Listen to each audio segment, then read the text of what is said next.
Om Swastiastu, ketemu lagi dengan saya di channel berikut ini. Kali ini saya akan coba untuk menayangkan bagaimana memaknai sebuah upacara untuk bayi, yaitu upacara 3 bulanan. Ini dikaitkan agar si bayi tidak lagi cuntake. Bali sebagai gudangnya tradisi dan kegiatan spiritual keagamaan memang tidak akan pernah habis untuk dibahas. Salah satu ritual dan upacara keagamaan yang sampai saat ini masih dilakukan masyarakat Hindu Bali yaitu upacara 3 bulanan, atau ada juga yang menyebut nelu bulanin, atau juga bisa disebut dengan nyambutin. Nah, istilah manusia sejak lahir akan selalu identik dengan rangkaian ritual yang mesti dijalani. Memang benar adanya bagi masyarakat Hindu di Bali. Karena dari ketika seorang manusia lahir dan masih berstatus bayi, jadi sederetan ritual itu mesti dijalani. Seperti misalnya upacara kepus puser atau bahasa Balinya kepus pungsed. Kemudian juga ada nyambutin hingga otonan atau upacara yang dilaksanakan ketika bayi genap berusia 6 bulan. Hal ini belum termasuk beberapa ritual lainnya yang wajib dilakukan bagi si jabang bayi hingga dia memasuki usia remaja.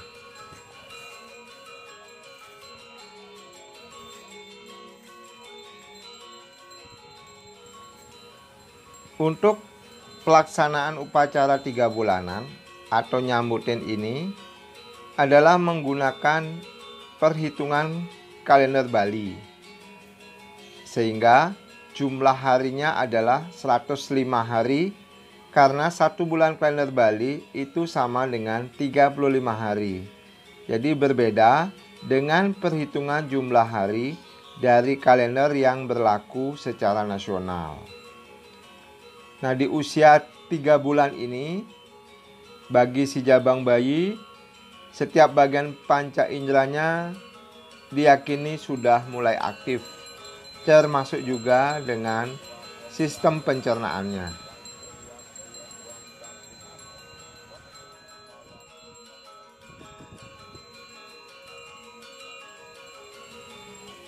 Kalau kita lihat, menurut beberapa sumber, disebutkan bahwa jika mulai aktifnya panca indera pada bayi inilah yang nantinya akan membawa dampak positif maupun negatif pada kesucian daripada atman atau roh dari si jabang bayi. Maka dengan demikian, upacara 3 bulanan ini dilaksanakan dengan tujuan menyiapkan bayi untuk bisa waspada akan pengaruh-pengaruh panca indera. Nah, kemudian upacara ini juga dimaksudkan sebagai wujud rasa bersyukur dan terima kasih kepada Ida Sang Hyang Widi yang selama ini menjaga si jabang bayi, mulai dari kandungan hingga lahir ke bumi. Termasuk keyakinan bahwa di saat bayi berusia 3 bulan ini telah menjadi manusia dengan kakinya yang sudah diperbolehkan untuk menginjak tanah. Nah, termasuk dalam upacara ini si bayi diberikan nama.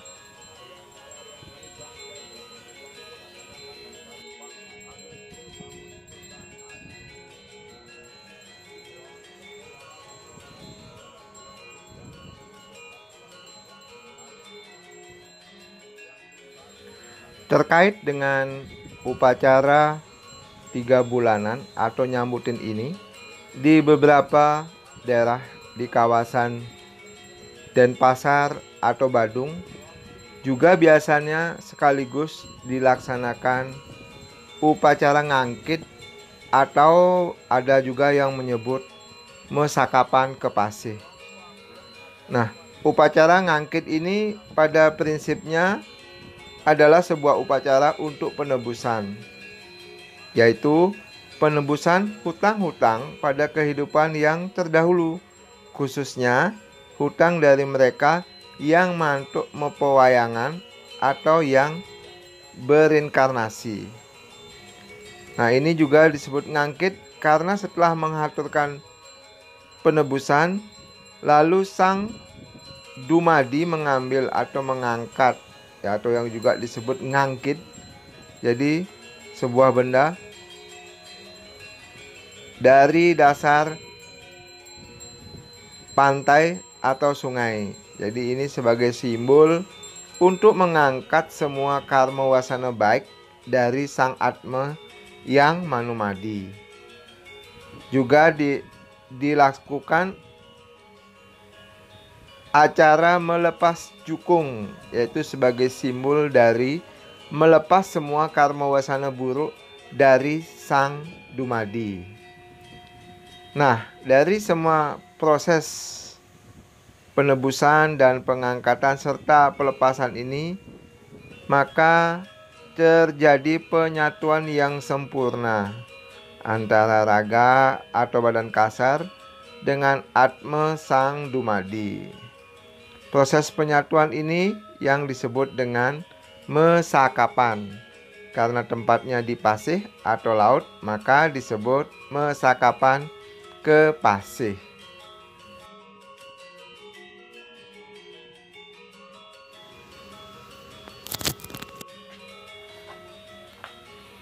Kenapa dilakukan di pasih atau di laut?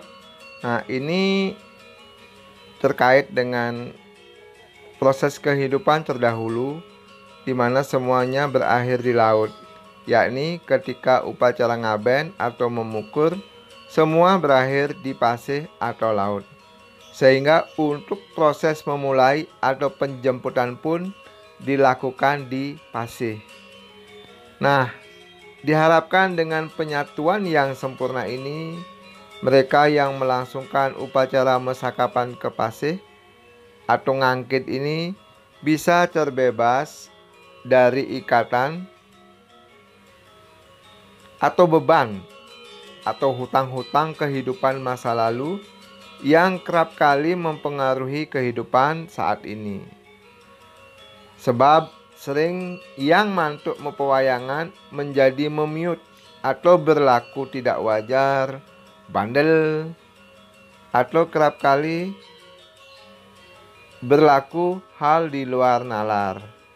Artinya tujuan akhir dari upacara ini adalah terjadi sebuah keharmonisan kehidupan lahir batin dari sang mantuk mepewayangan dalam menjalani kehidupan di dunia yang sesuai dengan karmanya.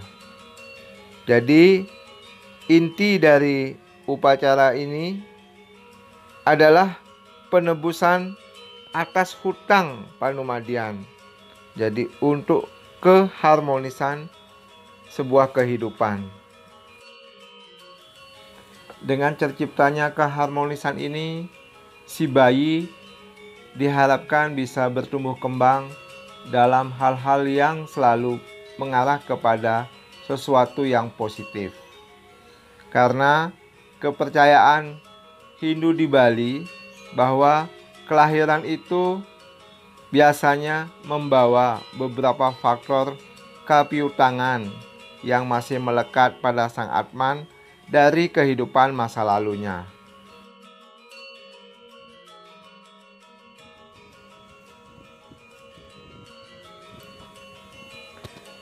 Dalam ajaran Punarbawa ada dijelaskan yaitu 3 jenis hasil perbuatan atau karma pala yang terdiri dari Sancita karma pala, Prarabdha karma pala, dan Kriyamana karma pala. Sancita karma pala adalah karma yang belum habis dinikmati dan dibawa ke kehidupan saat ini. Atau jelasnya adalah hasil perbuatan kita dalam kehidupan terdahulu yang belum habis pahalanya dinikmati dan masih merupakan sisa yang menentukan kehidupan kita sekarang ini. Misalnya sebagai contoh, di kehidupan yang lalu mungkin kita korupsi miliaran rupiah, namun karena sedang berkuasa ataupun pintar berkelit, pahalanya belum sempat dinikmati. Dan di kelahiran sekaranglah harus dinikmati hasilnya. Misalnya hidup kini jadi sengsara atau bisa menjadi penjahat sehingga dihukum penjara. Nah, kemudian prarabdha karma pala itu adalah di mana perbuatan kita pada kehidupan sekarang yang pahalanya diterima habis dalam kehidupan sekarang juga. Misalnya, kita korupsi, kemudian tertangkap langsung dihukum bertahun-tahun. Jadi perbuatan sekarang, buahnya diterima sekarang. Kemudian yang ketiga adalah kriya mana karma pala, yaitu hasil perbuatan yang tidak sempat dinikmati pada waktu kehidupan sekarang, namun dinikmati pada waktu kehidupan yang akan datang. Misalnya, dalam kehidupan sekarang kita korupsi, tapi entah bagaimana kejahatannya tidak berhasil dibuktikan karena kelicikannya, lalu meninggal dunia. Dalam kehidupan yang akan datang, pahalanya akan diterima, namun orang tersebut akan lahir jadi orang yang hina. Nah, sebaliknya, dalam kehidupan sekarang kita bisa berbuat baik, taat pada keyakinan, suka menolong, dan laku baik lainnya, namun meninggal dunia dalam kesederhanaan. Dalam kehidupan yang akan datang, kita niscaya akan dilahirkan menjadi orang yang bahagia, atau dilahirkan di keluarga terhormat, tidak ada penderitaan yang dialami.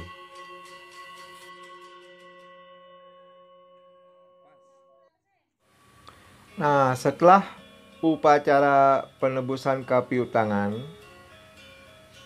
yang dilakukan di laut atau di pasir selesai dilaksanakan, maka upacara dilanjutkan di rumah atau di tempat upacara untuk melaksanakan upacara 3 bulanan. Adapun urutan upacara yang biasanya dilakukan adalah, jadi ayah dan ibu daripada si bayi melakukan upacara mabia kala, jadi dengan tujuan untuk menghilangkan cuntake karena melahirkan. Kemudian nyamo bajang dan kandepat diundang untuk dihaturi sesajen sebagai ucapan terima kasih karena telah merawat bayi sejak dalam kandungan sampai lahir dengan selamat. Jadi intinya di sini adalah sebagai rasa syukur kehadapan Hyang Widi atas kelahiran si bayi. Kemudian si bayi akan nantap banten bajang colong. Jadi artinya di sini menerima lungsuran atau prasadam dari kakaknya, yaitu kandepat, yang terdiri dari ari-ari, getih, lamas, dan nyom.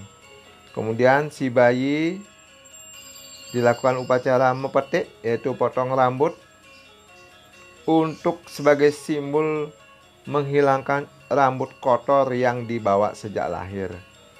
Kemudian acaranya urutan berikutnya yaitu si bayi akan mapagrare, artinya disambut kelahirannya di sanggah pemerajan dengan memberikan nama dan menginjakkan kaki pertama kali di tanah. Kemudian sang bayi akan menerima lungsuran Hyang Kumara, yaitu manifestasi Hyang Widi yang menjaga bayi.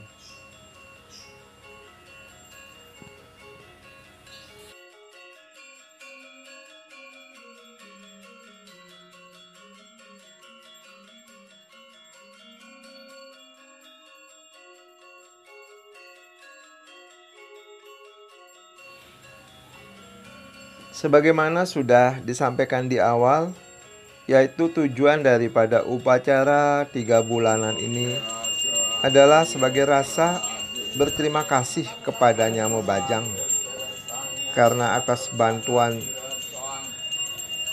Nyamo Bajang ini menjaga si bayi sewaktu masih dalam kandungan, dan karena tugasnya sudah selesai, maka memohon Nyamo Bajang kembali ke tempatnya masing-masing. Jadi Nyamo Bajang di sini adalah merupakan kelompok kekuatan dari ide Sang Hyang Widiwasa yang bertugas membantu Kandepat dalam menjaga si bayi sewaktu di dalam kandungan. Nyamo Bajang itu terdiri dari 108 makhluk halus. Jadi diantaranya bernama Bajang Colong, Bajang Dedari, Bajang Dodot, Bajang Lembu, Bajang Yeh, Bajang Tukad, Bajang Ambengan, Bajang Papah, Bajang Lengis, Bajang Bukal, Bajang Kunir, Bajang Lelawah, Bajang Kalong, dan lain-lain. Kemudian Kandepat adalah Ari-ari, Lamas, Getih, dan Yehnyom. Bila Nyamo Bajang tugasnya sudah selesai, segera setelah bayi lahir, maka Kandepat terus menemani bayi sampai besar atau sampai tua, bahkan sampai meninggal dunia. Nah, upacara yang disiapkan adalah Banten Bajang Colong, sedangkan Nyamo Bajangnya disimbolkan dengan Rarege. Selain itu, Kandepat juga diupacarai dan disimbolkan seperti papah kelapa. Jadi kalau ada yang sudah bolong, ini adalah sebagai simbol ari-ari. Kemudian mentimun sebagai simbol lamas. Kemudian pusuh atau dalam bahasa Indonesia itu adalah berupa jantung pisang, itu sebagai simbol getih. Dan batu bulitan sebagai simbol yehnyom. Nah, kemudian peralatan atau upacara lain yang digunakan itu ada ayam sosolan sebagai simbol daripada Atma. Kemudian pane simbol daripada bumi, air dalam pane adalah simbol akase, dan kemudian ada lesung batu sebagai simbol kekuatan. Ada tangga tebu sebagai simbol Sang Hyang Semaralatih. Kemudian juga ada berupa palet tangga tebu dari kayu dap-dap 3 buah. Itu adalah simbol dari Ut Peti Setiti dan Pralina. Kemudian gelang kaki sebagai simbol Brahma, gelang tangan sebagai simbol Wisnu, dan pupuk sebagai simbol Siwa.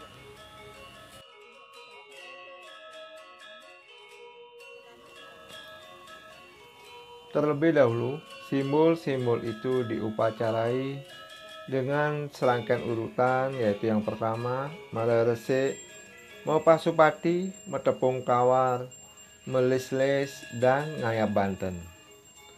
Setelah simbol-simbol itu diupacarai, segera diperlina, yaitu Rarege dan Papah dibawa ke pinggir sungai, biasanya diiringi dengan lagu Bibianung. Kemudian batu bulitan, pusuh, dan mentimun ditanam di dekat tanaman ari-ari. Setelah itu barulah bayi dimandikan di pane setelah menaiki tangga tebu tanpa menginjak tanah. Diteruskan dengan megogo-gogoan.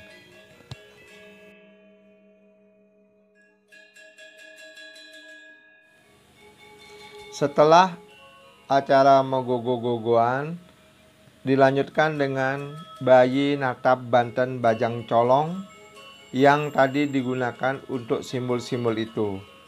Kemudian maposo solan ayam sebagai simbol untuk menguatkan kedudukan atma pada tubuh si bayi.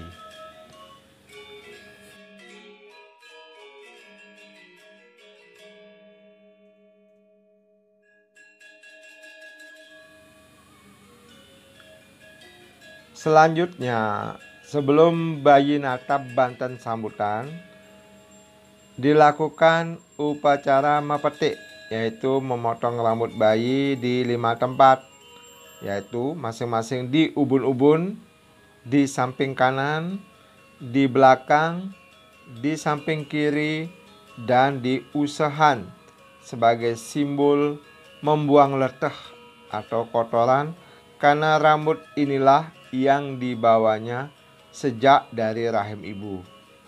Dengan rangkaian upacara ini, maka hilanglah sebel atau cuntake bagi si bayi.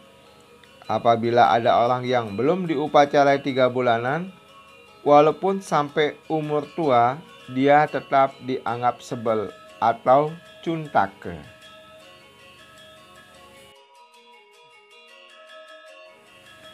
Sebagai penjelasan tambahan, sebagaimana yang disampaikan oleh Ida Pandita Empu Jaya Acaryananda, konsep ritual Mekutang Bok atau mepetik ini merupakan bentuk pengharmonisasian ketika sifat Sang Yang Widiwasa pada diri manusia mulai memasuki alam material, atau dalam kata lain, kelahiran manusia sesungguhnya mengalami proses degradasi, yaitu dari alam spirit menuju alam material. Ketika manusia memasuki alam material, maka Sang Yang Hatman menjadi ternoda di dalamnya. Supaya alam spiritual dan material pada mikrokosmos atau angga sarira menjadi harmoni adalah melalui ritual Mekutang Bok. Jadi Mekutang Bok merupakan ritual ngelinggihang atau menstanakan Sang Yang Panca Brahma pada kepala bayi atau Siwadwara. Panca Brahma ini terdiri dari Ang, pikiran, Tang, matahari, Sang, bulan, Bang, kesucian, dan Ing, Siwa Maha Brahma. Melalui ritual ini, artinya manusia telah mengalami proses gradasi atau proses peningkatan dari alam material menjadi alam kecerdasan spiritual dengan memotong kelima lokus atau tempat daripada mala-mala yang ada, kemudian disucikan dengan Panca Brahma. Melalui proses Panca Brahma ini, manusia memasuki peningkatan derajat atau sudah tidak disebut lagi sudra atau manusia rendah.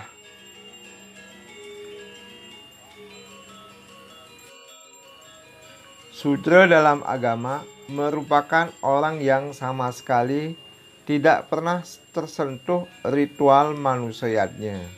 Bila sudah dilakukan ritual Mekutang Bok, dia sudah mengalami proses pengembangan diri.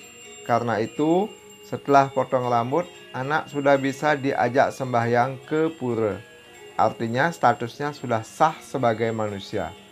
Sebab di mata Hindu, manusia yang sah merupakan manusia yang memiliki pikiran. Karena melalui pikiran, manusia akan berupaya mengembangkan kemanusiaannya. Lalu, kapankah seorang manusia itu sah menjadi manusia? Berdasarkan sastra, menurut beliau, ada sebuah gagasan aggregation atau persetujuan di mana alam semesta bersatu dengan alam spiritual. Hal ini terjadi ketika manusia tersebut berusia 3 bulan. Terima kasih sudah menyaksikan tayangan ini. Jangan lupa untuk subscribe, like, share, dan tekan lonceng notifikasi serta komen Anda sebagai tambahan motivasi saya untuk membuat tayangan-tayangan berikutnya. Semoga selalu memberikan manfaat untuk kita semua. Om Santi Santi Santi. Om.